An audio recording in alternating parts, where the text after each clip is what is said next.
નમસ્કાર, આપ જોઈ રહ્યા છો જેકેએસ ન્યૂઝ ગુજરાતી। વાત કરીએ તો રાજસ્થાનના માઉન્ટ આબુ ખાતે બ્રહ્મકુમારીઝ આયોજિત વિશ્વભરના વિવિધ પત્રકારનું મહાસંમેલન યોજવામાં આવ્યું છે। રાજસ્થાનમાં દર વર્ષે બ્રહ્મકુમારીઝ સંસ્થા આયોજિત વિશ્વભરના વિવિધ ઇલેક્ટ્રોનિક અને પ્રિન્ટ મીડિયા પત્રકારનું એક મહાસંમેલન યોજવામાં આવે છે। ત્યારે આ વખતે મે મહિનાથી 27 તારીખના રોજ આ વર્ષનું મહાસંમેલન આબુના પ્રસિદ્ધ જ્ઞાન સરોવર ખાતે યોજવામાં આવ્યું હતું, જેમાં દેશ વિદેશમાંથી આવેલ તમામ પત્રકારોએ પોતાના વિચારો દર્શાવેલ હતા। તેમજ બ્રહ્મકુમારી સંસ્થાના વડા ડોક્ટર કરુણાજીએ સર્વ પત્રકાર જગતના કાર્યોની સરાહના કરીને શ્રેષ્ઠ સમાજની સ્થાપના કરવા અનુરોધ કર્યો હતો। તેમજ દેશભરના વિવિધ વક્તાઓએ નવી સામાજિક વ્યવસ્થા માટે દ્રષ્ટિ અને મૂલ્ય પર ચર્ચાઓ કરી હતી। આ કાર્યક્રમમાં સંમેલન સાથે સાથે યોગ શિબિર આદિ, નૃત્ય કલા, ડાન્સ એકેડમી કલાકારો દ્વારા સાંસ્કૃતિક કાર્યક્રમો પણ રાખવામાં આવ્યા હતા, જેમાં વિશ્વભરમાંથી અલગ અલગ મીડિયા જગતના પત્રકારો ઉપસ્થિત રહી કાર્યક્રમને અતિ સફળ બનાવ્યો હતો। તેમજ ગુજરાતના પત્રકારો મહેશભાઈ ગજ્જર, અર્શીભાઈ આહિર,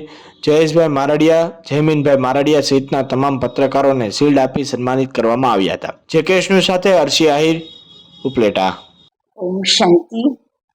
મારું નામ બ્રહ્મકુમારી રેખાબેન, ઉપલેટા સેવા કેન્દ્ર સંચાલિકા।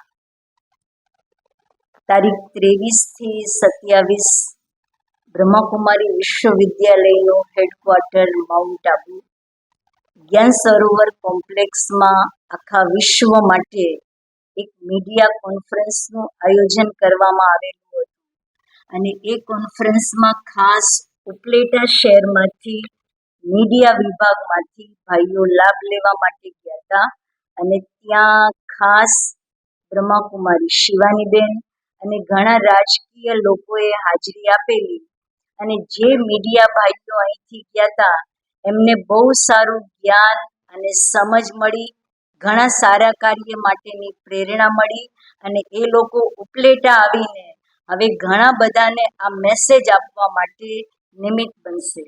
ઓમ શાંતિ।